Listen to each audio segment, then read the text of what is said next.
ஆந்திர மாநிலத்திலிருந்து திருவண்ணாமலைக்கு வாழைத்தார்களை ஏற்றிக்கொண்டு ஒரே குடும்பத்தை சேர்ந்த 3 பேர் வந்து கொண்டிருக்கும் போது அன்றிரவு திருவண்ணாமலையில் ரோந்து பணியில் ஈடுபட்டிருந்த காவலர்கள் 2 பேர், சுரேஷ்ராஜ் மற்றும் சுந்தர் ஆகிய இருவரும் அந்த வாகனத்தை சோதனையிடுவதற்காக நிறுத்தியுள்ளனர். வாகன ஓட்டுநரிடம் விசாரிக்கும் போது தான் வாழைத்தார்களை ஏற்றிக்கொண்டு திருவண்ணாமலைக்கு வந்ததாகவும், தன் அக்காள் மற்றும் அக்காள் மகள் இருவரும் திருவண்ணாமலை கோயிலுக்கு வந்ததாகவும் தெரிவித்தார். பிறகு காவலர்கள் 2 பேரும் தாங்கள் அந்த பெண்கள் 2 பேரையும் கோவிலுக்கு அழைத்துச் செல்கிறோம் என்று கூறியுள்ளனர்.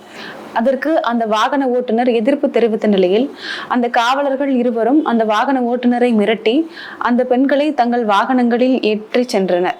அந்த 2 காவலர்களும் தனது தாயின் கண்முன்னே அந்த பெண்ணை பாலியல் வன்கொடுமை செய்து பிறகு அருகில் உள்ள புறவழி சாலையில் விட்டு சென்றனர். அதிகாலையில் அவ்வழியே வந்த பெண்கள் இருவரையும் பார்த்து விசாரித்து அருகிலுள்ள மருத்துவமனைக்கு சிகிச்சைக்காக அனுப்பி வைத்தனர்.